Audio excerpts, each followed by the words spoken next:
Olá pessoal, tudo bem? Então nós vamos dar continuidade a essa aula 2 dos fármacos antiepiléticos. Se você ainda não assistiu a aula 1, por favor assista aqui no canal, que é onde a gente explica as principais classificações e formas de se identificar as crises epiléticas. É importante que você tenha esse conhecimento para que nesta aula nós possamos direcionar melhor a forma de como tratar cada tipo de crise. Eu vou começar seguindo uma linha de proximidade de famílias. Eu utilizei como material principal o Purple Book, que você pode encontrar na internet, você pode adquirir posteriormente.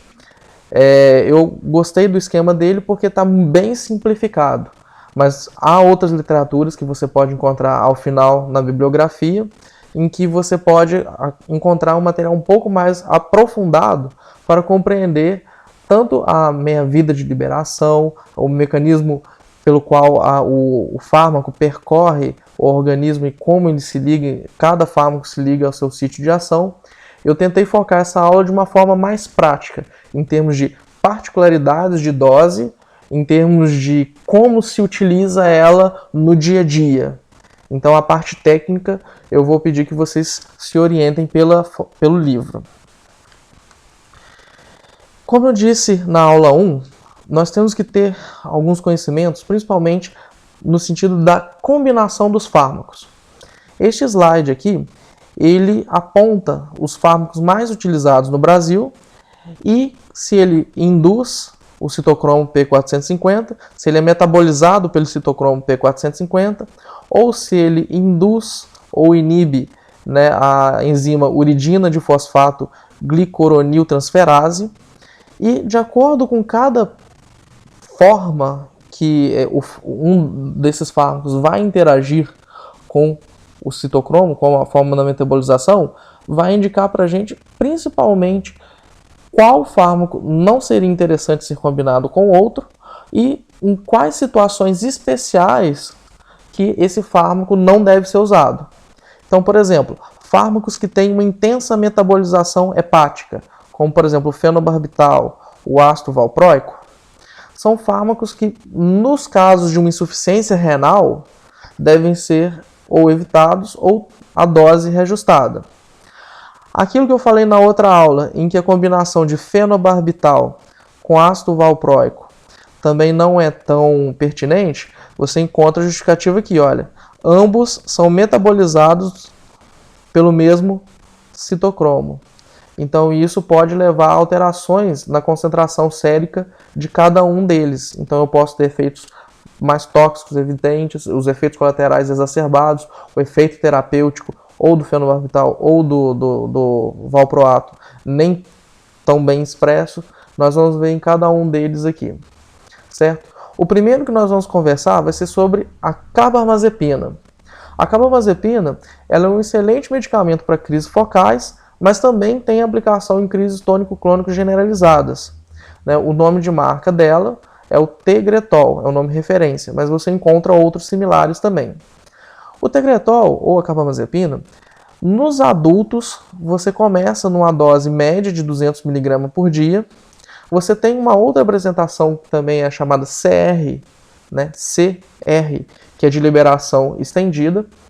E geralmente você aumenta 200 mg a cada semana, até uma dose de manutenção de 800 a 1.200. Na criança, ele divide a criança de 6 a 12 anos, ele também começa com 12 mg dia, em 2 tomadas, dividido em 2 tomadas, com titulação de 100 mg. Já na criança menor, começa-se com a dose de 5 a 10 mg por quilo por dia, e sendo que você vai fazer aumentos de 5 a 10 mg quilo dia a cada semana, sendo que a dose de manutenção geralmente gira em torno de 15 a 20 mg quilo dia e uma dose máxima de 30 a 35 mg quilo dia. Na prática clínica, se o paciente está usando a carbamazepina, o paciente criança, e ele já está chegando em doses maiores, por exemplo, o paciente já está chegando lá a 25 mg quilo dia, e eu estou vendo que a crise ainda não está bem controlada, ainda preciso aumentar um pouco mais, geralmente eu substituo a carbamazepina pela oxcarbazepina, que vai ser a próxima que nós vamos conversar. A oxcarbazepina, ela tem um índice de miligramas um pouco maior, de um índice de tolerabilidade um pouco maior do que a carbamazepina. Quando vai chegando perto de 30 miligramas, 35, a criança costuma dar muito efeito colateral. Então, às vezes é preferível trocar se aquele paciente está necessitando aumentar a dose. Você pode tomar a carbamazepina, você pode fazer uso dela ou em 2 tomadas ou em 3 tomadas. Geralmente, se você quer manter o nível sérico um pouco mais constante, aquele paciente que está precisando um pouco mais de controle, geralmente você vai distribuir em 3 tomadas ao longo do dia, para você evitar que haja oscilações do nível sérico. Mas, em linhas gerais, 2 tomadas, até mesmo para aceitação da medicação, para que a família dê, acaba sendo melhor. E nas apresentações que são CR, elas podem ser tomadas já de 2 vezes, elas já são de liberação mais estendida. Se, por exemplo, você vai dar uma dose assimétrica, né, se o paciente, por exemplo, ele precisa tomar 600 miligramas, eu vou organizar isso em 2 tomadas. O comprimido tem 200. Então, eu vou geralmente preferir dar a dose maior no período da noite, que um dos efeitos colaterais possíveis é sono. Então, o paciente, por exemplo, vai utilizar um comprimido de manhã e 2 à noite. As formulações, então, comprimidos de 200 e de 400, e o metabolismo, 85% tem metabolismo hepático. Nesse mesmo exemplo anterior, né, que você falou assim, nossa, professor, mas o senhor falou que tem comprimido de 200 e 400, não poderia o paciente tomar um comprimido de 200 de manhã e 400 à noite? Claro, poderia. O problema é que ele teria que comprar 2 caixas diferentes. Ou partir, depende. Se o indivíduo está, por exemplo, com a formulação CR, geralmente as formulações de liberação estendida não permitem que se parta o comprimido, porque senão você perde o efeito retard dele.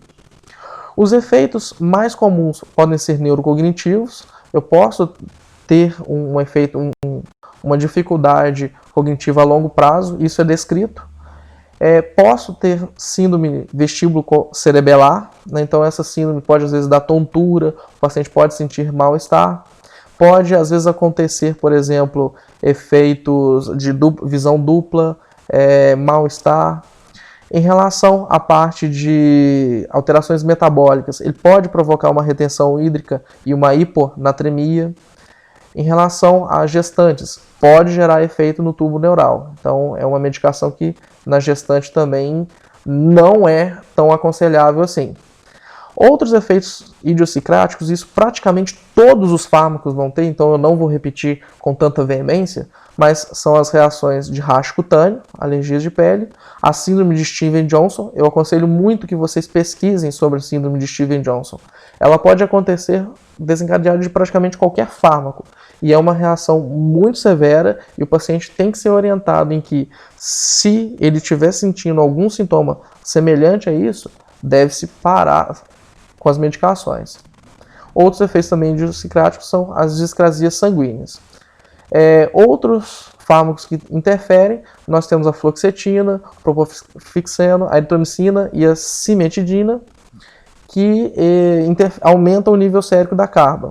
E o fenobarbital e a fenitoína geralmente diminui o nível sérico da carba. E a carbamazepina também ela age nos níveis séricos da lamotrigina, do topiramato e do valproato, diminuindo. E pode também interferir com outros fármacos, como anticoncepcionais, a varfarina e a teofilina. Como eu falei, a prima rica, a oxcarbazepina. Normalmente, carbamazepina e oxcarbazepina são doses correlacionadas. Então, por exemplo, se o paciente está usando 100 mg, hipoteticamente, 1000 mg que seja, de carbamazepina, eu posso permutar isso automaticamente para oxcarbazepina. Então, naquele exemplo que eu dei agora há pouco, se eu tenho uma criança utilizando 25 a 30 mg quilo dia de carbamazepina e eu estou sentindo a necessidade de aumentar, eu geralmente troco da carba para oxcarba por causa dessa característica. Ó. Olha aqui, a dose máxima na criança, 50 mg quilo dia. Em algumas literaturas, vai até 60 mg quilo dia, né? Normalmente o máximo que a gente utiliza é 60, um pouco diferente aqui da literatura do Purple Book. No adulto, você começa de 300 a 600 mg quilo dia em 2 tomadas e com uma titulação de 300 a 600 por dia, aumentando a cada semana. Sendo que uma dose de manutenção você vai de 1.200 a 2.400 mg quilo dia, com a dose máxima 2.400. Eu já vi pacientes com casos graves de epilepsia utilizado em doses maiores que 2.400, sem tantos efeitos colaterais. Então, assim, outras literaturas às vezes apontam doses maiores que essa, mas 2.400 é uma dose já considerável. Não se utiliza ela no recém-nascido. Em geral, essa medicação, a oxcarbazepina, ela é melhor tolerada no lactente para cima. Você tem como nome de marca, de referência dela, o Trileptal. Outras marcas de referência também existem, Oxcarb, dentre outras. Mas o Trileptal acaba sendo a marca de referência. E eu tenho nas apresentações de comprimidos de 300 e 600 mg e também por via oral. Já o metabolismo principal dela tende a ser renal. Então é um fármaco que já nos casos de insuficiência renal você vai ter que ter uma atenção um pouco maior, mas, por exemplo, nas insuficiências hepáticas já é um pouco mais bem tolerado. Olha só, atenção, dentre as alterações metabólicas dele, a retenção hídrica e é um fármaco que pode fazer hiponatremia. Então, muita atenção no teu paciente epilético que usa oxcarbazepina a nível de UTI, que está com descompensação renal. Se ele está hiponatrêmico, você pode talvez ter que ajustar a dose da oxcarbazepina. Ela pode fazer hiponatremia. Os mesmos efeitos idiosincráticos e vestíbulos cerebelares anteriores, ela tende a ser bem mais bem tolerada do ponto de vista vestíbulo cerebelar do que a carbamazepina, então, mas pode acontecer também. Ela tende a ser um indutor enzimático fraco, mas ela também pode diminuir a ação dos anticoncepcionais orais. Então, também, sua paciente tem que ser orientada a esse respeito. Outro fármaco também muito bom para crises focais é a fenitoína. Ela também tem indicação para crise focal, crise tônico-clônica generalizada e é um fármaco que, a nível de pronto-socorro, provavelmente vocês vão utilizar bastante. Então, ela tem um protocolo principalmente no status epiléticos, né, que é um assunto que vamos conversar lá quando chegar no internato, mas é uma medicação que ela intravenosa, você pode fazer a dose de 10 a 15 mg quilo, administrado bem lentamente, não exceder 50 mg por minuto. E você pode fazer uma dose de manutenção de 100 mg via oral ou venosa a cada 6 a 8 horas. Lembrando que até no outro slide eu cheguei a comentar, a fenitoína venosa ela pode ser utilizada, mas ele não é um fármaco tão bom de ser utilizado por via oral como o é por via venosa. Ele, por via oral, ele tende a fazer uma absorção um pouco mais errática. No ataque, no status epiléticos, você faz uma dose de ataque de 20 mg por quilo, diluído em soro fisiológico, uma infusão de 50 mg por minuto. E você, geralmente, no paciente mais idoso cardiopata, como ela pode induzir arritmia, você faz um pouco menos, você faz 20 mg por minuto. E você tem que monitorizar tanto a pressão arterial e a frequência cardíaca durante a infusão. A dose da criança é semelhante. Você só tem que ter atenção que na criança, se você faz uma dose muito alta, você pode induzir uma ataxia cerebelar, droga induzida, né, por conta de excesso da fenitoína. Eu já vi alguns casos disso. Então, normalmente a gente faz um ataque de 10 a 15 mg por quilo, e você completa de 5 a 5 mg, geralmente no máximo até 20 a 30, dependendo do protocolo de serviço. Aqui, ó, ele colocou como dose de manutenção, crianças lactentes 4 a 7 mg quilo, divididos em 2 doses, neonatos pré-termos 2 mg quilo, a cada 2 horas, recém-nascidos a termo 4 a 5 mg quilo. Geralmente você inicia a dose de manutenção 12 horas depois do ataque. Então é um fármaco que, principalmente na criança, ele tem uma absorção muito errática. Então a dose inicial você faz no adulto 100 mg quilo dia e a titulação 100 mg por dia a cada semana, com manutenção de 200 a 400 dividido em 2 a 3 tomadas. Em casos de crises muito frequentes, isso pode ser considerado uma dose de ataque via oral, que você tem 1 grama em 3 doses a cada 2 horas. Eu, na minha prática clínica, como eu não atendo tantos adultos, eu nunca utilizei esse esquema. Então, assim, normalmente na criança é uma coisa que a gente não faz. Dos efeitos, a gente destacar aquele que eu falei na outra aula. Você pode fazer uma hipertrofia gengival, um embrutecimento facial e o hirsutismo. Então, por exemplo, na mulher de uso contínuo, você tem que pensar. Pode também causar osteomalácia. Você pode também levar a uma neuropatia periférica e também uma droga teratogênica. Você tem a síndrome da fenitoína fetal. Né? Uma série de malformações da criança em que eu tenho dedos finos, eu posso ter algumas alterações faciais em ponte nasal mais fina, lábio nasal mais fino e alterações cognitivas do feto. Então é uma droga também que não é recomendado para se usar na gestante. Os mesmos efeitos idiosincráticos. Dentro das interações da oxcarbazepina, né, aumenta a fenitoína, a oxcarbo e o topiramato, e outros fármacos, como a cimetidina, o disulfiram, fluconazol, fluoxetina, isoniazida, omeprazol, esses todos. A ingestão aguda de álcool é um fármaco que não se dá muito bem. E diminui a fenitoína, a carba, o fenobarbital, valproato, antiácidos e corticoides. A abreviação de fenobarbital normalmente vai ser PB, tá certo? Geralmente é uma abreviação clássica dele, vem do inglês fenobarbital, da época que ainda escrevia com PH. Ok. E outros fármacos comuns afetados pela fenitoína, né? Ela diminui os níveis de carba, lamotrigina e topiramato. Então você pode ver que tanto a carba diminui a fenitoína quanto a fenitoína diminui a carba. E bem como outros, né? Você tem a ciclosporina, você tem anticoncepcionais hormonais, quinidina, varfarina, ou seja, se o paciente seu está anticoagulado e usa carbamazepina, então você tem que ter uma atenção redobrada nele. O fenobarbital. Então ele está já nas classes dos barbitúricos. Ele é um fármaco indicado para crises focais. Apesar de estar sendo indicado aqui para crises focais, ele não é tão bom assim para crise focal, não. Ele acaba sendo melhor para crises tônico-clônicas primárias ou crises que ele chama aqui convulsivas bilaterais. Então, o fenobarbital é um pouco melhor para crises generalizadas.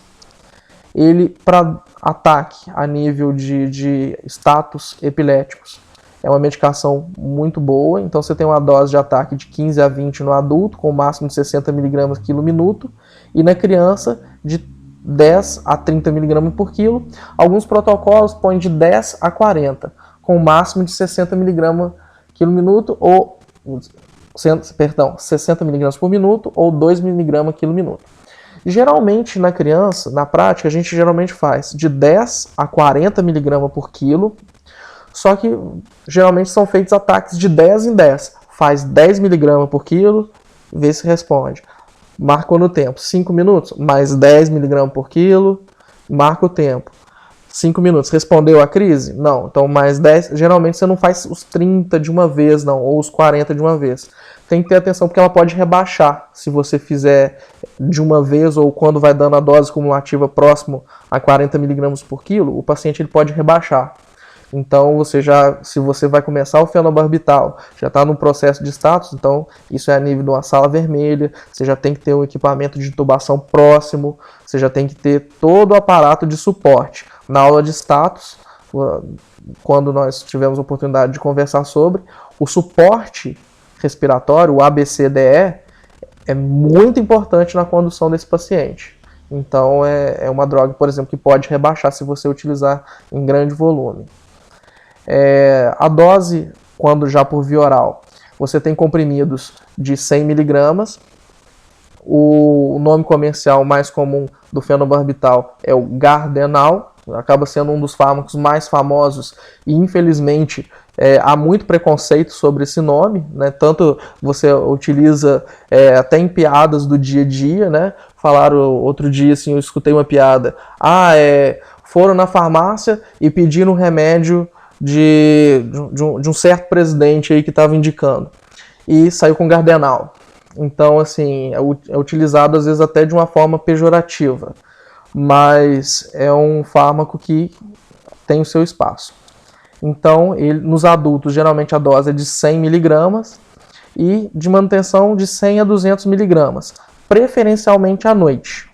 Né? Ele é um fármaco que pode ser utilizado tanto à noite como 12 em 12 horas, mas preferencialmente à noite. A meia-vida dele, ela pode durar até 96 horas. Tanto que em alguns protocolos, como o protocolo de morte encefálica, se o paciente está em uso contínuo de fenobarbital, para você considerar o nível dele a nível de protocolo de morte encefálica, você tem que considerar 96 horas sem uso do fenobarbital, em termos de sedação, em termos de efeito dele. Ele tem um metabolismo um pouco mais lento. Então, por ter esse metabolismo mais lento, ele pode ser dado em doses mais espaçadas. Então, 24 e 24 horas. A dose na criança, 2 a 8 mg quilo dia. Em geral, a gente usa 3 a 5.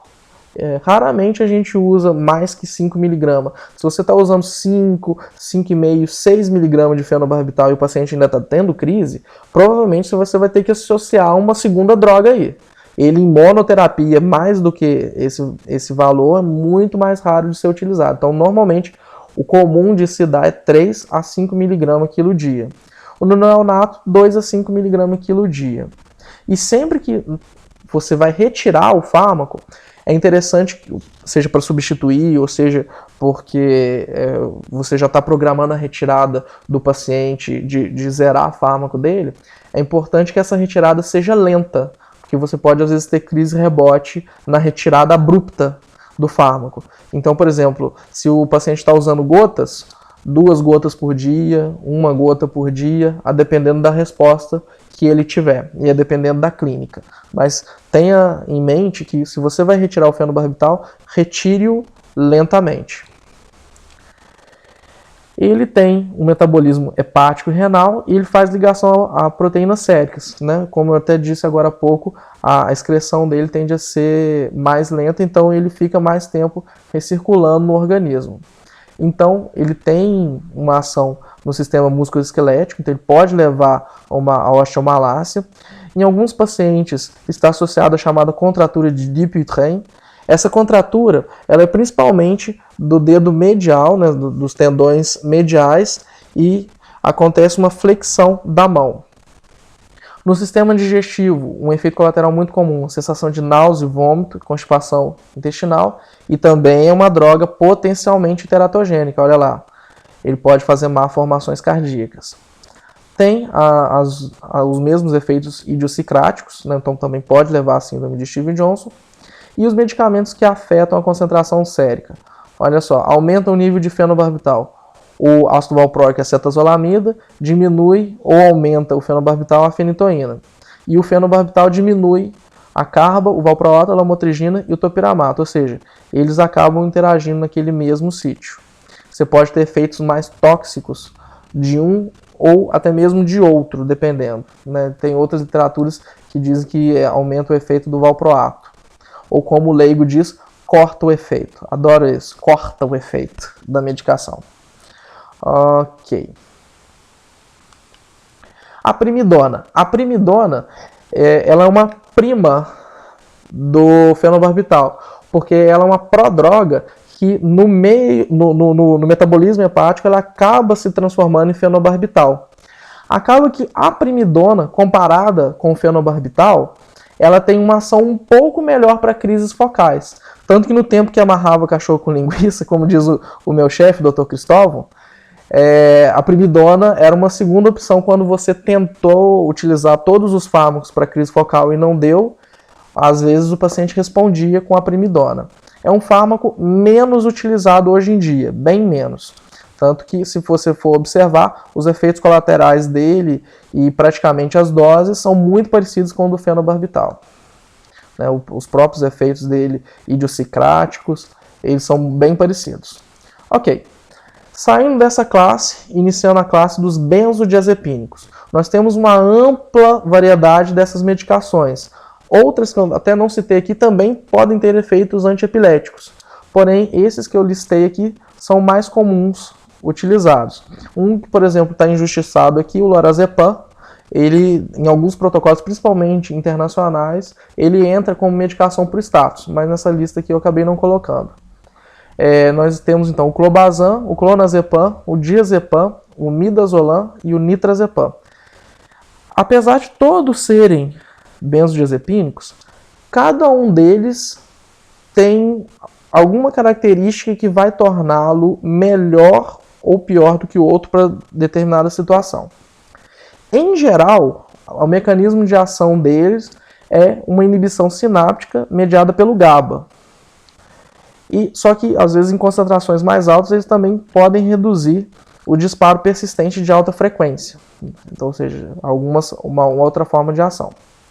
Então, vamos pegar cada um por eles e falar de modo geral. O clobazam. O clobazam, o nome comercial deles, os medicamentos de referência principais no mercado, são o Frisium e o Urbanil. São os mais comumente prescritos. Ele tem uma ação para crises de ausência, crises atônicas, crises mioclônicas, muito bom para crise mioclônica, crises focais, crises tônico-clônicas generalizadas. Ele, menos comum ser usado em monoterapia. Geralmente ele vai ser usado em monoterapia, às vezes uma crise mioclônica, como a gente viu lá atrás na outra aula. Ele às vezes é utilizado em monoterapia em alguns protocolos, aí a gente sai um pouco do universo epilepsia. Mas alguns protocolos de crises febris, quando eu tenho crises febris intensas e com alguns critérios específicos, crises recorrentes, posso utilizar o clobazam como profilaxia, uma profilaxia intermitente. Você utiliza o clobazam nas crises febris nos 3 primeiros dias do tratamento, do período da febre da pessoa. Mas isso é outros 500. Aqui para epilepsia, as indicações são essas. Normalmente, ele age muito bem como um adjuvante. Então, a dose do adulto, você começa com 10 mg por dia e vai aumentando de 10 a 20 mg. Você tem comprimidos de 10 e 20 mg sempre de uso oral. E aí a manutenção dele geralmente vai ficar de 10 a 40 mg quilo dia com a dose máxima de 60 mg quilo dia. Na criança, geralmente você começa com meio mg quilo dia e com a dose de manutenção ou geralmente fica em meio a 1 mg quilo dia. Eu já vi chegar em 1,5 mg quilo dia, relativamente comum isso. E a dose de 1 a 2 tomadas por dia. Também alguns pacientes mais complexos, dependendo da forma de você dividir, também em 3 tomadas. Não está errado. Normalmente tem efeitos neurocognitivos, ele pode fazer um bradipsiquismo importante, pode fazer o rash cutâneo, mas geralmente no paciente que teve Steven Johnson, geralmente, e ele está necessitando das crises, geralmente é o fármaco que se deixa no Steven Johnson. Se o paciente tem epilepsia e fez um rash cutâneo por outros fármacos, geralmente é o fármaco que se utiliza para tentar segurar as crises no paciente com o quadro de Steven Johnson. Ele pode ser influenciado pela carbamazepina, pelo fenobarbital, pela fenitoína, e geralmente ele não afeta outros fármacos. O clonazepam, ele tem uma indicação também semelhante ao do clobazam. Tem um efeito semelhante, mas ele tende a ter uma potência principalmente hipnótica muito grande. Então é uma medicação que na criança a gente tem que ter muito cuidado, porque ele derruba, ele dopa. Uma coisa que eu esqueci de falar do clobazam, dos efeitos colaterais dele, outros também vão apresentar, mas um efeito que ele também tem de forma comum aqui, um efeito que é idiosincrático dele, ele tende a fazer muita secreção respiratória. Então você tem que ter atenção, por exemplo, no paciente que é portador de paralisia cerebral com grave comprometimento motor, geralmente na escala GMFCS5, ou seja, quando você tem um comprometimento motor grave da escala de paralisia cerebral, esse indivíduo ele pode ter um crise pulmonar, uma dificuldade de secreção pulmonar muito grande. Então o paciente, você tem que observar bem a dose dele, até mesmo indicação ou não, se ele estiver sendo muito secretivo. O clonazepam, como eu disse, ele tem essa indicação e ele faz um efeito hipnótico muito grande, um efeito em gotas muito grande. A dose de adultos é 0,5 mg por dia, a titulação é 0,5 a 1 mg a cada 3 dias, e lactentes e crianças até 10 anos ou 30 quilos, essas doses aqui, 0,01 a 0,03. Mas muita atenção para o efeito hipnótico, né? O nome comercial dele mais utilizado é o Rivotril. Então, se é interessante que se tenha um efeito hipnótico grande do paciente, então, às vezes, se vale do clonazepam. Mas, para formar a indicação formal de epilepsia, ele não é tão utilizado. Ok? Né? Então, ele também pode fazer no sistema respiratório hipersecreção brônquica, tem os efeitos idiosincráticos de discrasia e alteração de enzimas hepáticas, e ele também pode diminuir a carbamazepina, o feno e a fenitoína, e também geralmente não afeta outros fármacos. O diazepam. O diazepam é um fármaco que você vai também ver muita utilização dele, vai ver muita utilização na sala de emergência. Então é um fármaco muito utilizado para estados epiléticos. Atenção que muitas vezes você vai ver colegas utilizando ele intramuscular no quadro de status. Não é adequado. A utilização dele intramuscular faz uma absorção muito errática e lenta. Então às vezes você não vai ter um efeito tão bom sendo utilizado para ser utilizado para resolver os status epiléticos. Né? Ele também tem uma ação importante antiepilética. Nos quadros de algumas doenças metabólicas, por exemplo, existe uma doença chamada hiperglicidemia não cetótica, que ele inclusive é um dos poucos fármacos que se é eleito para se tratar. Então é uma síndrome epilética de muito difícil tratamento. Geralmente ela utiliza como tratamento uma dieta chamada dieta cetogênica e como fármacos geralmente o diazepam.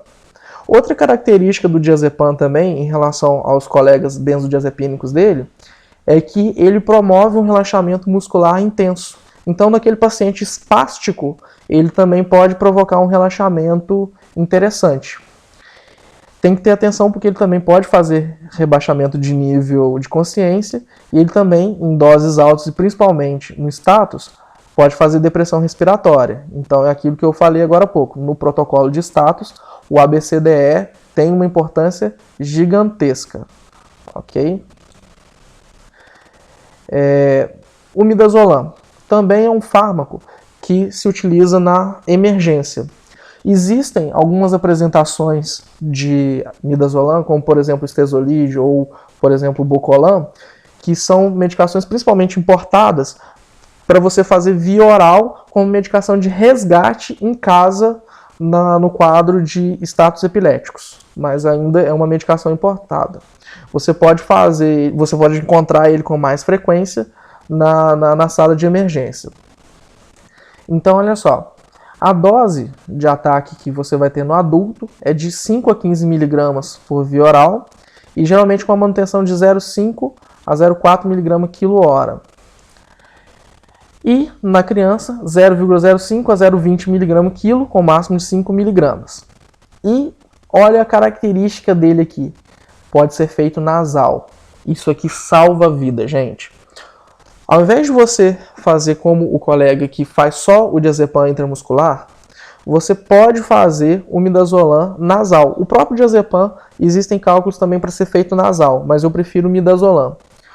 O midazolam, você faz a dose de 0,2 mg por quilo.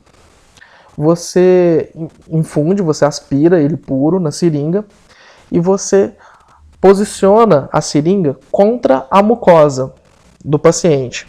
Você aplica metade, massageia, aplica a outra metade, massageia.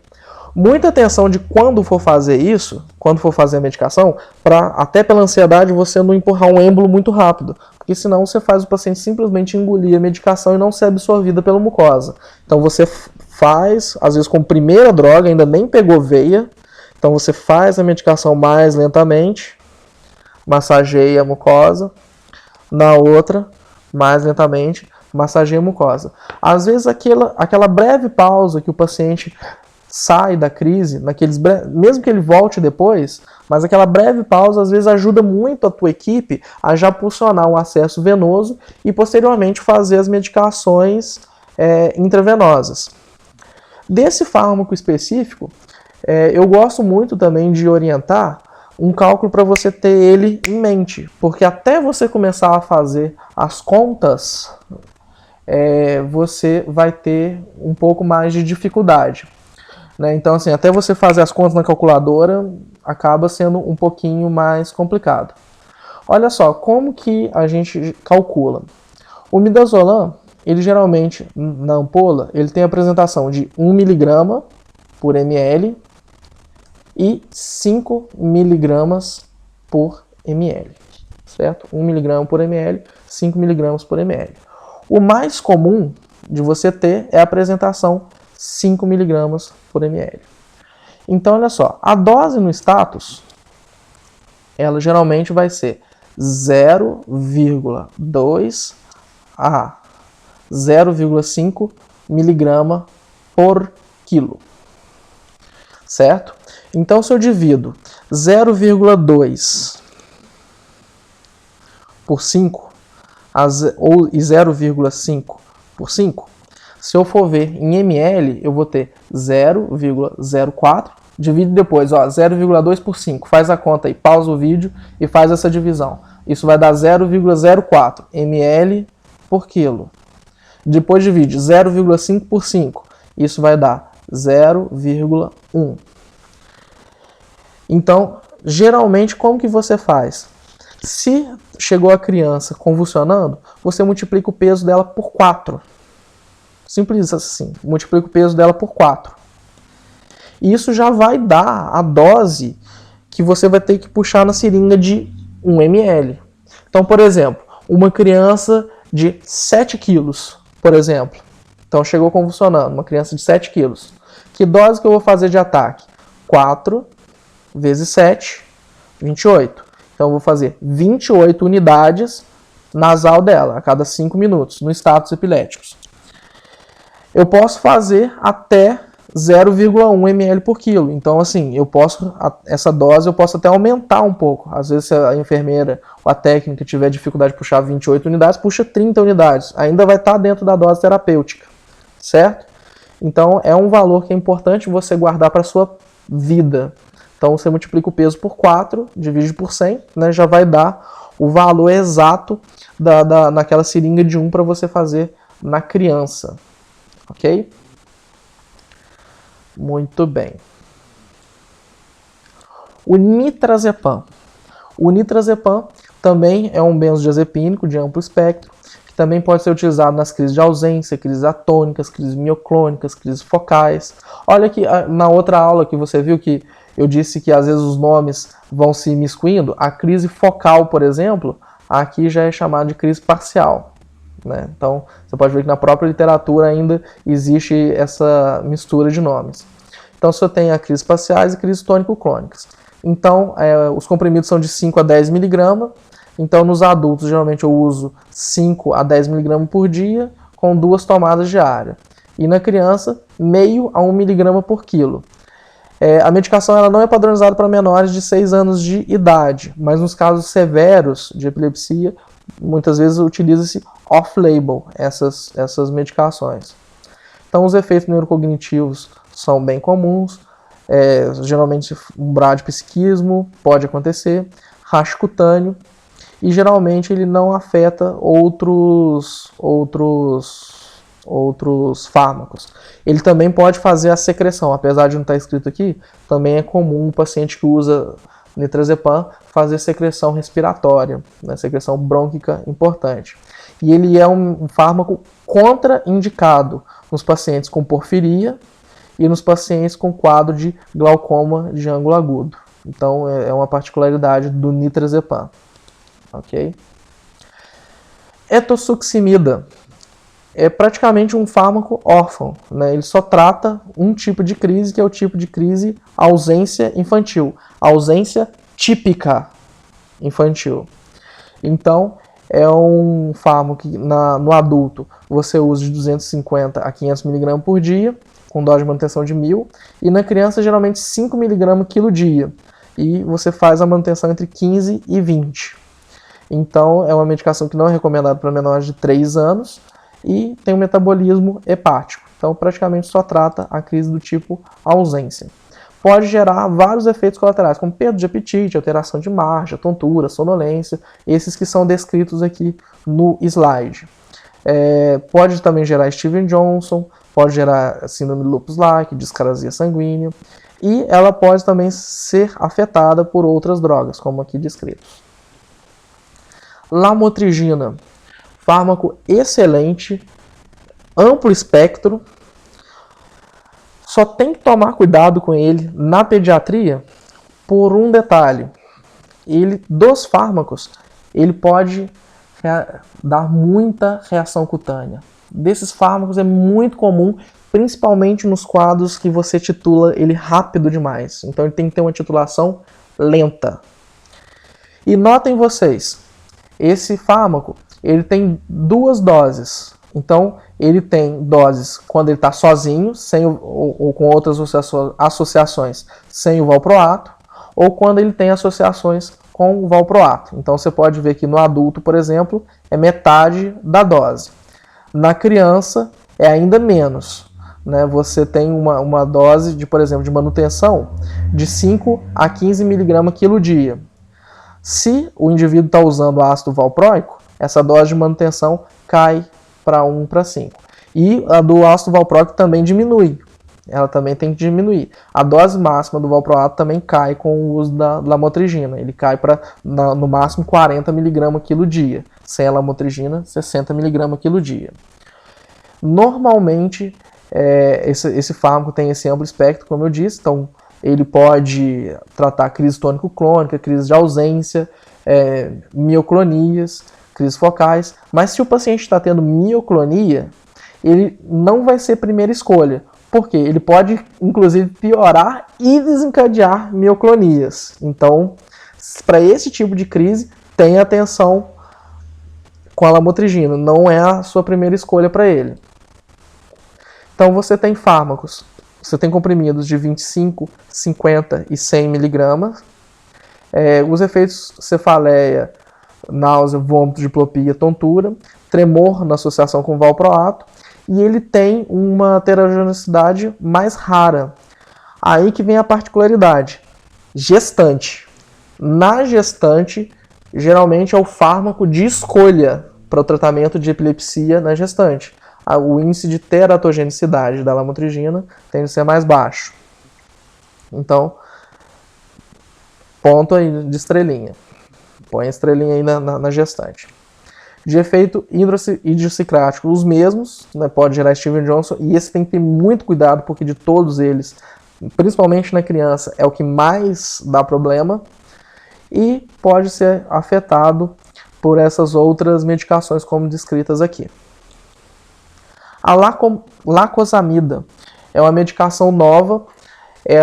No Brasil, ela ainda está sendo aprovada como adjuvante. Existe um movimento para que ela seja aprovada como monoterapia.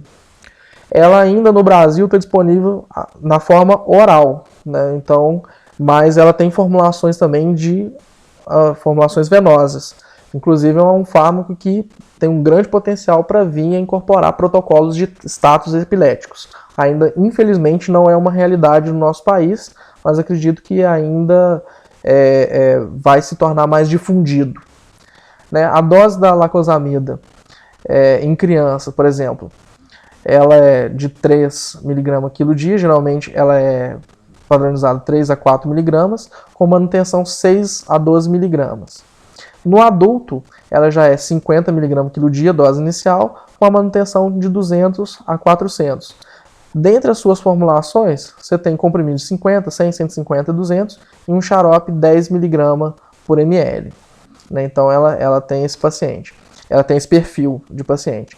Como ela é uma droga de excreção principalmente renal, ela também é um fármaco bom para ser utilizado naquele paciente que tem algum quadro de insuficiência hepática. Então é um fármaco que pode ser utilizado nesses contextos. Os efeitos colaterais mais comuns, então pode gerar tontura, cefaleia, náusea, diplopia. Ele pode gerar um aumento do intervalo PR, né? Então assim, é quando você tem lá no eletrocardiograma o intervalo entre o início da onda P e o do complexo QRS, ele pode dar uma alargada nisso. Então se o paciente já tem um bloqueio, um BAV, então é um fármaco que não é a primeira escolha, tem que ter muito cuidado nesse paciente. Ele pode ser afetado pela carba, pela fenitoína e pelo fenobarbital, e não é conhecido até o momento, né, pode ser que isso mude no futuro, efeito sobre outros antiepiléticos, né, e não tem efeito sobre anticonceptivos. O levetiracetam.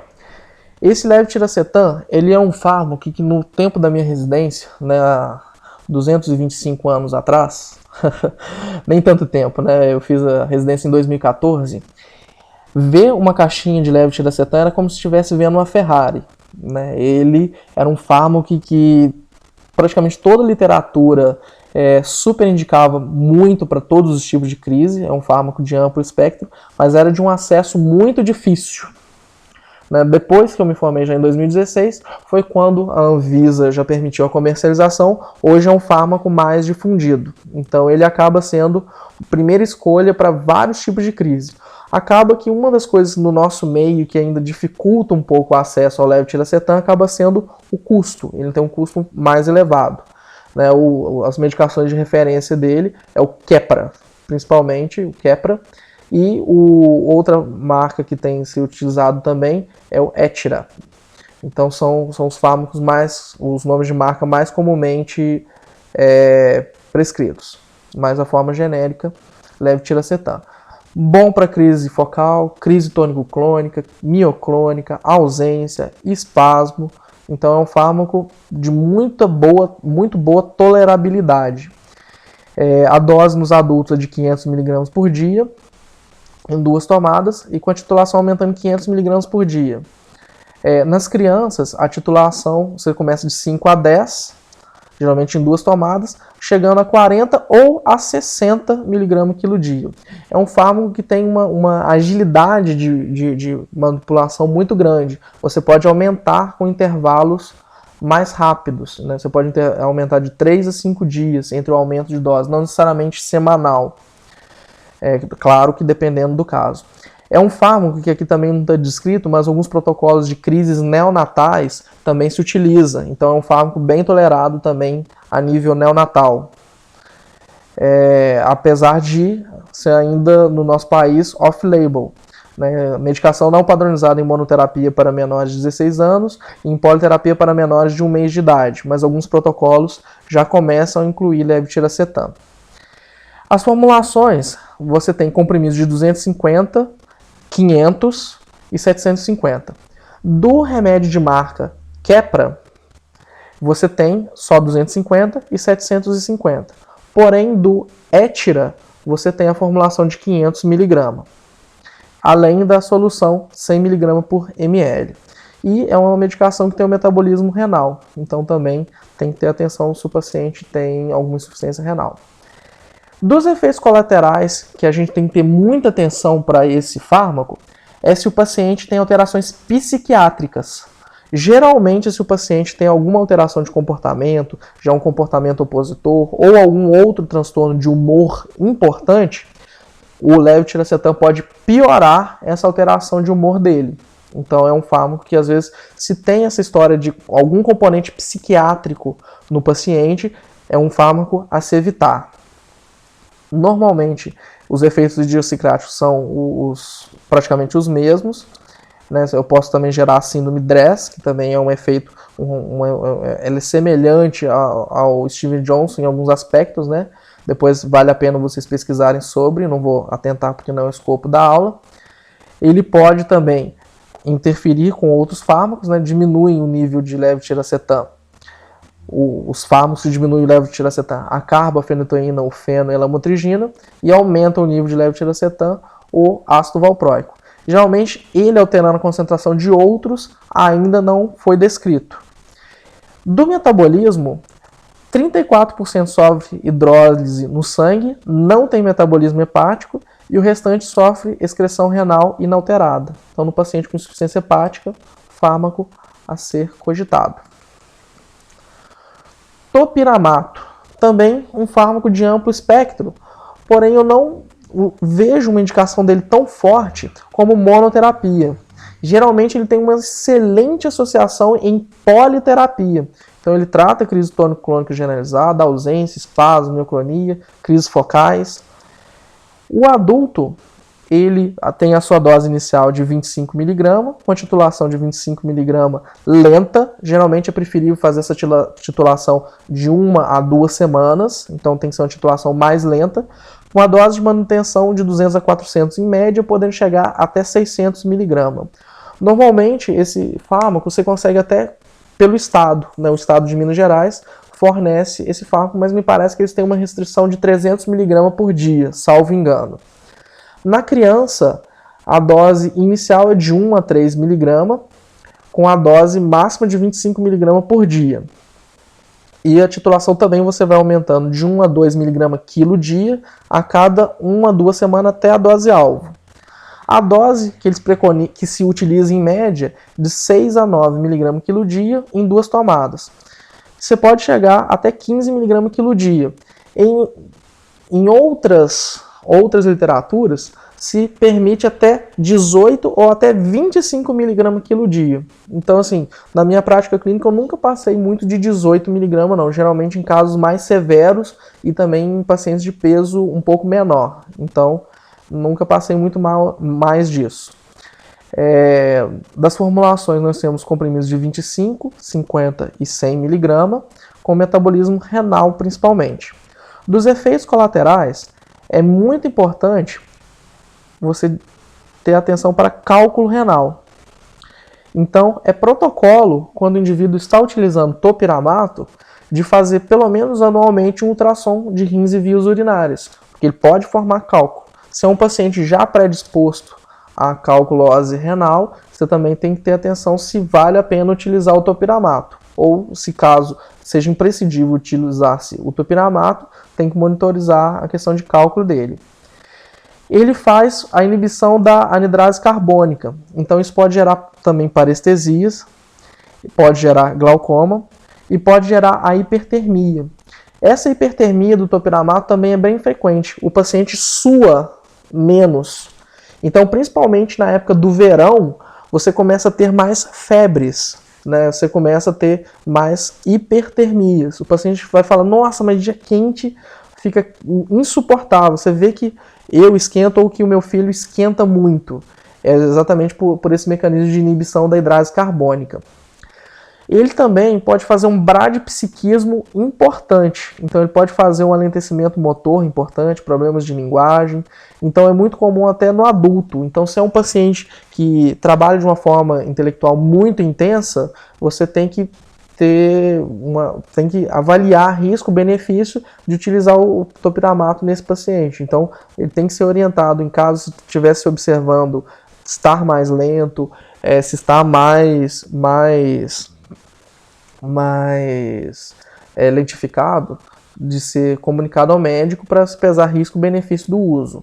Ele também é utilizado como inibidor do apetite. Então, desses fármacos todos, ele é um dos que mais promove perda de peso. Ele também é utilizado por algumas pessoas para tratamento de emagrecimento. Também ele pode ser utilizado em outros efeitos que não vem ao caso aqui, mas também ele é tratado como profilaxia de cefaleia, de migrânia. Então são outras aplicações do topiramato. Ele, dentro dessa questão de hipertermia, também tem atenção para síndrome da hipertermia maligna. Então, se o paciente está desenvolvendo quadro de hipertermia maligna, suspender imediatamente o topiramato. Ok. Então, ele, quando em altas doses, também pode interferir com anticoncepcionais hormonais. Então, atenção da gestante. Ok. Valproato de sódio, né? Tanto o valproato quanto o divalproato de sódio ou ácido valproico. Nós temos várias apresentações no mercado para o valproato de sódio. Então nós temos, antes de eu falar das doses, vou falar aqui das formulações. Nós temos, olha, do ácido valproico, nós temos na formato de cápsulas, que é semelhante a um gel, não pode ser partido, que são de 250 miligramas. Nós temos também comprimidos na dose de 500 miligramas. Nós temos solução oral, xarope, na apresentação de 250 miligramas em 5 ml. E nós temos também na apresentação de 200 miligramas por ml. Além disso, do divalproato, nós temos comprimidos de 125, 250 e 500. E também nós temos a apresentação EV de 100 miligramas por ml. Esse vale a pena até a gente destacar cada uma dessas apresentações, porque elas acabam tendo aplicações diferentes em cada contexto. Então vamos lá. Do ácido valproico propriamente dito, o remédio de referência é o Depaquene. Então, como Depaquene, a gente pode encontrar a cápsula de 250 miligramas, a gente pode encontrar o comprimido. Percebam que eu falei cápsula e depois eu falei comprimido de 500 miligramas. Eu posso encontrar o xarope, que é a solução oral, de 250 miligramas em 5 ml. Ou seja, isso aqui é igual a 50 miligramas por ml. Ainda como ácido valproico, eu posso ter uma outra apresentação de xarope, mas ela não chama Depaquene mais, ela chama Valpaquine, em que eu tenho a apresentação de 200 miligramas por ml. Certo. Se eu tenho o xarope de 250 miligramas em 5 ml, ele tem uma característica de ser muito doce. Então ele é extremamente melado e grosso. As apresentações genéricas do ácido valproico, normalmente elas tendem a ser um pouco mais ralas. O Depaquene mesmo ele tende a ser um pouco mais grosso. Os pais notam muito essa diferença entre o genérico e a apresentação ética, vamos dizer assim.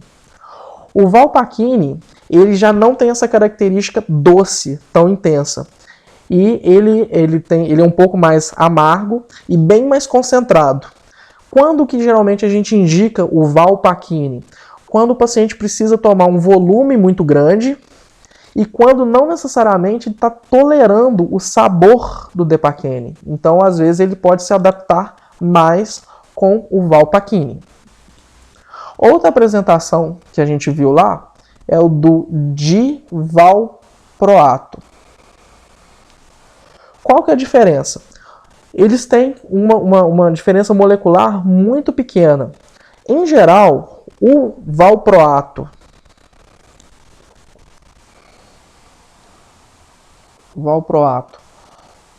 do divalproato, eles têm uma diferença principalmente em relação à tolerabilidade. O valproato tende a fazer mais náusea do que o divalproato. E o divalproato apresenta tem algumas apresentações que, como o valproato, não tem. Do divalproato, eu só tenho apresentações em comprimidos, em cápsulas ou comprimidos. Eu tenho uma apresentação de 125 miligramas, e isso é o Depakote Sprinkle. O Depakote Sprinkle, ele vem em uma cápsula, ele pode ser utilizado tanto por criança quanto por adulto. Geralmente no adulto, ou no adolescente, no meu caso, quando eu vou prescrever, eu utilizo ele como uma escalada de dose, como uma forma de introdução de dose. O adulto ingere a cápsula. Porém, a criança, ela tem a particularidade de eu poder abrir a cápsula numa colher de iogurte ou numa colher de algum creme, alguma coisa que a criança tome. Então eu abro ele, são microesferas, eu jogo no iogurte ou numa gelatina, numa coisa que a criança engole e dou para ela via oral. Então tem essa facilidade que as outras apresentações não têm. Eu, além disso, tenho o comprimido do Depakote de 250 miligramas, tanto como Depakote quanto na sua forma ER, que é a forma prolongada, e de 500 miligramas.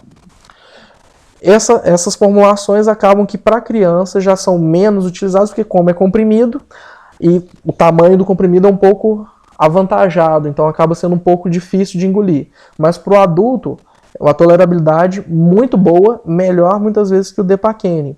E além de epilepsia, é um fármaco que vocês também vão ver utilização em outros pontos, como por exemplo, alguns psiquiatras utilizam como estabilizador de humor, um estabilizador mais fraco, mas é utilizado, alguns psiquiatras têm essa conduta, e também na profilaxia de cefaleias. Então, desses fármacos, você vê que ele tem uma ampla apresentação. Então, olha só, na dose inicial, nos adultos, geralmente a gente começa com 200 mg por dia, com a titulação de 250 mg por dia cada semana, até chegar na dose de manutenção. Esta pode ser de 750 a 200 mil mg dia, de 2 a 3 tomadas, com a dose máxima 3.000 mg dia. Na criança, geralmente se começa de 10 a 15, com a dose média de 15 a 30 mg quilo dia, em 2 a 3 tomadas também, lembrando, divide de acordo com o nível sérico, com a dose máxima de 60 mg quilo dia. Não é uma medicação padronizada para menores de 10 anos de idade, mas muito utilizada off-label. É uma medicação excelente, por exemplo, para crises de ausência infantil, que se utiliza com grande frequência. Algumas vezes a medicação é a que vai responder para crises tônico-clônicas generalizadas, com menos indicação, mas também pode para os quadros de espasmos infantis, mioclonias e crises parciais. Pode ser utilizado, mas há outros melhores do que o valproato para crises focais, por exemplo. E, como repetido 250 mil vezes, deve ser evitada em mulheres em idade fértil. É bem teratogênica. Então, os efeitos mais comuns relacionados ao sistema digestivo, náusea e vômito, muito comum mesmo. Podem ter alguns efeitos neurocognitivos, tremor, parkinsonismo. Algumas vezes também o ácido valproico ele é utilizado até como tratamento de alguns distúrbios do movimento, mas ele também pode causar parkinsonismos. Ele pode pode ocasionar queda e alterações de cabelo, queda de cabelo, pode promover ganho de peso, porque ele aumenta o apetite, e também teratogenicidade, então relacionado à dose, desde defeitos de fechamento de tubo neural até malformações crâniofaciais, dentre outras. E alterações hematológicas, trombocitopenia, então o paciente ele tem que ser monitorizado. Se ele está com plaqueta baixa, indicação de suspender ácido valproico.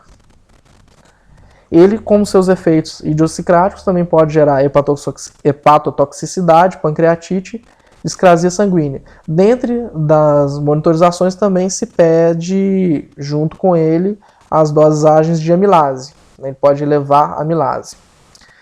E ele pode ser aumentado pelo uso de salicilatos e pode ser diminuído pelas medicações fenitoína, carba e lamotrigina. E, geralmente, ele aumenta o epóxido da carbamazepina, lamotrigina, feno e azidovudina. Ou seja, o paciente com HIV também tem que ter atenção. O mecanismo de ação mais comum do ácido valproico, como disse no primeiro slide da primeira aula, é a inativação prolongada dos canais de sódio. Ele não modifica tanto o GABA, mas ele também pode fazer uma pequena redução nas correntes de cálcio. Ok. A vigabatrina. Ela é um fármaco excelente para espasmos, crises focais, crises tônico-clônicas generalizadas, principalmente quando a gente está associado também agora, quando tem também a síndrome de West, por esclerose tuberosa. Então a síndrome de West, que é considerado por espasmos infantis, atraso do desenvolvimento neuropsicomotor e a hiperarritmia, principalmente a que tem a sua causa, a esclerose tuberosa, tem melhora pela vigabatrina. Então, nos adultos, a dose da vigabatrina é de 1.000 a 3.000 mg por dia, em dose única. Geralmente, na semana 1, você começa com 500 mg quilo dia e vai aumentando de 500 em 500 semanalmente. A dose de criança é de 50 a 150 mg quilo dia, geralmente em 2 a 3 doses. Então, os aumentos vão sendo de 25 a 50 a cada 3 dias. Geralmente se utiliza assim. Você pode chegar até 200 mg quilo dia, seja em dose única ou dividida. Geralmente eu prefiro dose dividida para fazer um nível sérico melhor. A formulação é praticamente o medicamento de marca, chama-se Sabril, praticamente só tem ele, eu desconheço o outro concorrente. Os comprimidos de 500 mg com metabolismo renal. Os efeitos adversos mais comuns são relacionados ao sistema nervoso central. Pode dar sonolência, pode dar vertigem, fadiga e sintomas psicóticos. Outros efeitos também que são muito importantes são esses efeitos idiosincráticos, que ele pode ter uma redução de campo visual irreversível. Então, assim, é um fármaco que você não vai ver ele sendo tão utilizado. Geralmente, na prática clínica, mais para síndrome de West e ainda assim por um tempo restrito, porque ele pode fazer redução de campo visual.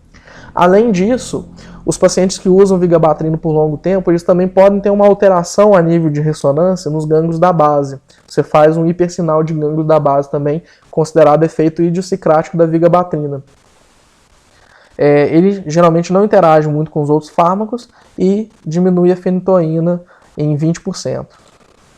Ok. Então aqui, outros fármacos também que podem ser utilizados para o tratamento de crises epiléticas. Alguns aqui vocês vão ver que não são fármacos, né? Como a questão, o último da lista aqui, a dieta cetogênica, que não necessariamente é fármaco. Mas são outros que podem ser utilizados para o tratamento, como a pregabalina, que nós citamos na primeira aula, que ela tem um amplo espectro de ação também utilizado para tratamento de dor neuropática. Tanto a pregabalina como a gabapentina podem ser utilizados nisso. Outros fármacos que no nosso meio não são tão comuns por serem importados, né, como a zonisamida, rufinamida, sutiame, xilipentol. Esses fármacos aqui geralmente são anestésicos. Quando vocês tiverem a aula, ou se já tiveram a aula de anestésicos, né, vocês vão ver que eles são utilizados a nível de centro cirúrgico diariamente, medicação de rotina. Porém, há o seu valor deles para tratamento de crise, principalmente em estados epiléticos. Então a acetamina, a ketamina, o propofol, o tiopental também são lá no fim do protocolo, certamente você vai ver referência a algum deles. O canabidiol também é um fármaco que ultimamente vem ganhando grande impacto, vamos dizer assim, no tratamento das crises epiléticas. Ele tem sido muito estudado e no mês de maio de 2020, ele entrou para o rol de fármacos da Anvisa. Até antes de maio, ele era um fármaco que poderia ser adquirido importado, na sua forma mais pura, ou um outro laboratório que produzia, um laboratório lá do Nordeste, que produzia de uma forma mais artesanal, vamos dizer assim, né? Mas a partir do mês de maio, o laboratório Prat Donuzzi, ele começou a comercializar o canabidiol nas farmácias. Então isso vai propiciar um grande benefício para os pacientes, porque tem-se visto que em alguns quadros de síndromes, principalmente algumas canalopatias, como a síndrome de Dravet e Duzi, ele tem um grande benefício. Ele já vinha sendo usado como uso compassivo desde o ano 2016. A dose do canabidiol ela é de 5 a 25 mg por quilo dia do canabidiol, sendo titulado geralmente em 2 tomadas. Se não me falha a memória, essa apresentação que lançou em maio de 2020, ela é 200 mg por ml, salvo engano. E o grande problema que você tinha no Brasil até então é que esse fármaco ele tinha concentrações muito variáveis. Então, nas formulações importadas, você tinha o canabidiol misturado com THC, você tinha ele em formulações não tão puras. O fármaco, até então, de referência, que foi pesquisado pelo Dr. Levinsky, extensivamente pesquisado por esse estudioso, que era o Epidiolex, da GW Farmacêuticos, ele era ainda muito caro e ainda chegava a 95% de pureza. Então, o fato de já ter começado a se comercializar o canabidiol no Brasil é um marco muito positivo. Dos efeitos colaterais mais comuns, ele pode gerar náusea, tontura, sonolência e ainda outros que vão se determinar. Em alguns tipos de crise, em alguns pacientes, foi observado que ele pode aumentar a incidência de crise. Então, assim, essa aula ela está em constante mudança, provavelmente no próxima adaptação que ela tiver, já vai estar incluso um slide com canabidiol com as suas respectivas aplicações, formas e modus operandi, vamos dizer assim.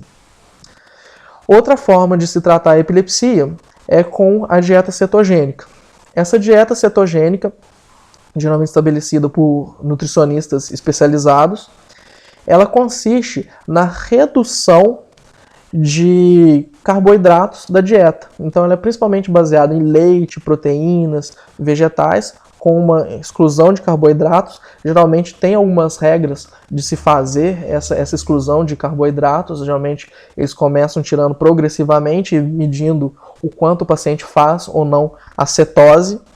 E ela estimula no cérebro a produção do tetrahidroxibutirato. Ela vai lá a nível do ciclo de Krebs, diminui a produção de ATP, estimula o lactato e o tetrahidroxibutirato, que faz um efeito inibitório no sistema nervoso central e tem em torno de controle de 33% de controle de crises, certo? Então é um fármaco é uma opção terapêutica também muito interessante. Eu não vou comentar aqui outras opções terapêuticas do campo de vista cirúrgico, né? Nós temos estimulador de nervo vago, eu cheguei a comentar no quadro anterior, na aula anterior de encefalopatia de Rasmussen, os quadros de cirurgia de desconexão cerebral, mas eu não vou aprofundar nesses quadros. Outra coisa que é muito importante também de eu falar é que ao longo desses fármacos eu citei vários nomes de marca. Eu não tenho nenhum interesse comercial, mas eu acho que é interessante que o aluno tenha um conhecimento também da marca, porque muitas vezes o paciente vai trazer a marca, né? Então é interessante que você tenha na sua mente o nome da substância, tenha a substância na aplicação do dia a dia. E muitas das marcas, por exemplo, dos fármacos, eu até omiti. Do ácido valproico, por exemplo, eu nem comentei uma apresentação de 300mg chamada Torval, por exemplo.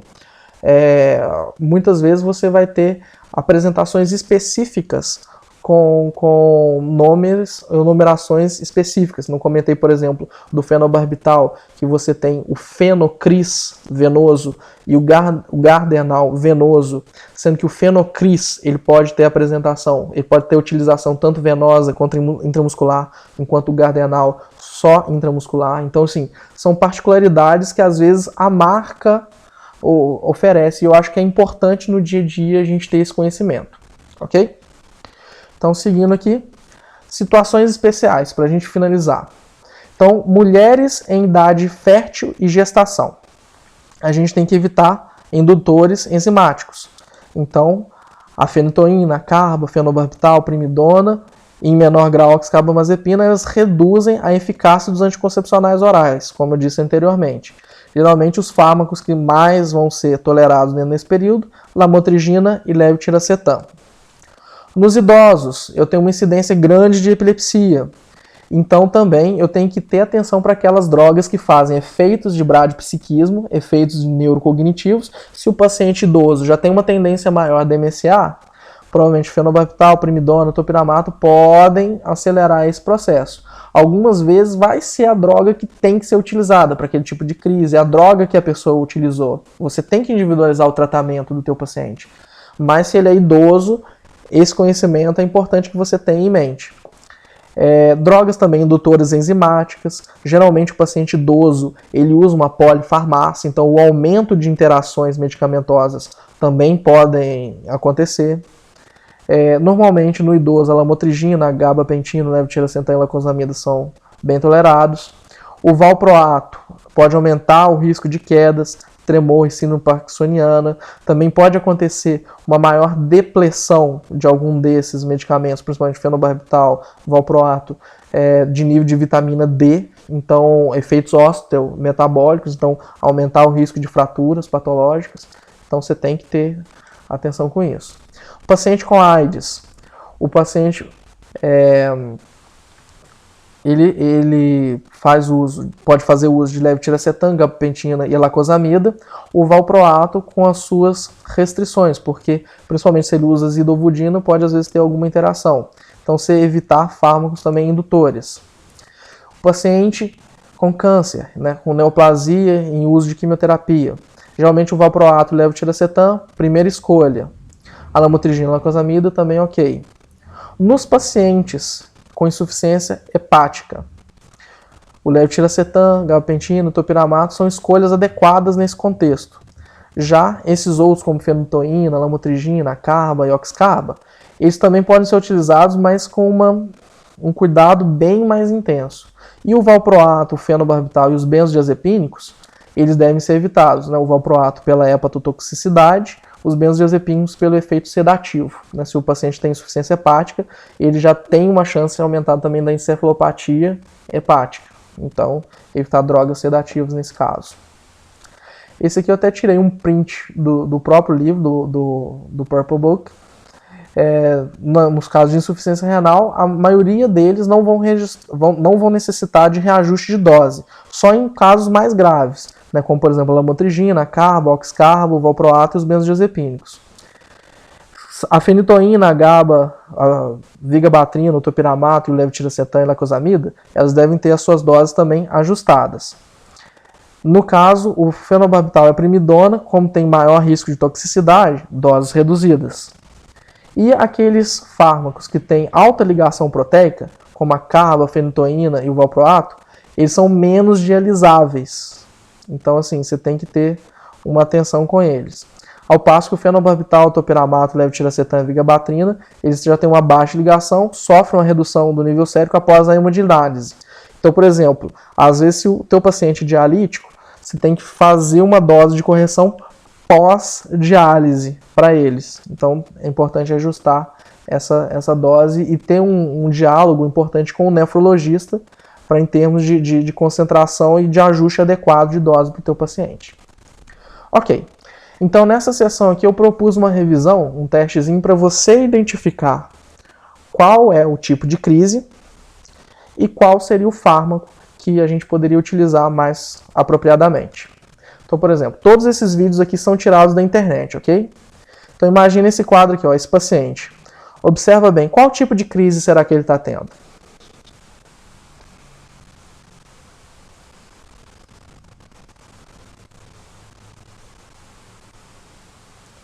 Qual fármaco você utilizaria?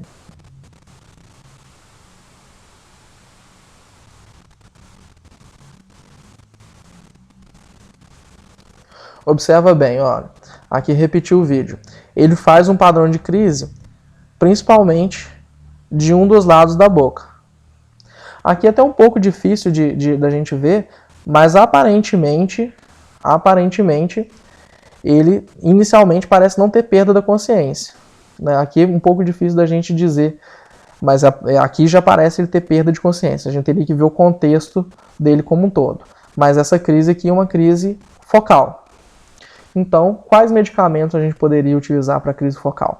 Anota aí, depois se tiver dúvida, me fala. Esse outro menino, ó, fez uma parada comportamental. Voltou, como se não tivesse nada. Qual tipo de crise ele pode usar? Ele pode ter? Qual fármaco você utilizaria? Qual fármaco não poderia ser utilizado? Essa outra moça, olha só, tá conversando, tudo tranquilo. Opa, que tiro foi esse? De repente ela teve esse evento para trás de rápida duração, rápido movimento, recuperou-se rapidamente. Que crise é essa? Qual fármaco você utilizaria? Qual fármaco não pode ser utilizado? Essa outra situação. Paciente em pronto-socorro. Observa bem a cena. Qual que é o perfil da paciente? Olha para a barriga da paciente.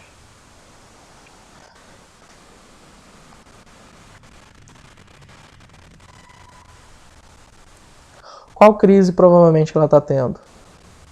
Qual fármaco você utilizaria? E qual fármaco você não utilizaria para o tratamento e condução dessa paciente? Ok, pessoal, muito obrigado a todos, muito obrigado por vocês que ficaram até aqui. Espero que vocês estudem e aproveitem bem esse conteúdo. E qualquer dúvida, a gente entra em contato. Aqui estão as nossas referências. Então nós temos aqui o Purple Book, que eu utilizei principalmente nessa segunda aula, vários prints dele. Também como maior substrato, principalmente farmacológico, eu recomendo as bases farmacológicas da terapêutica, do Goodman, um livro excelente para se aprofundar no assunto. Para o maior entendimento e classificação das crises, a classificação de crises epiléticas da Ely. Informo também que todos os GIFs que eu tirei são do YouTube, então estão lá publicados.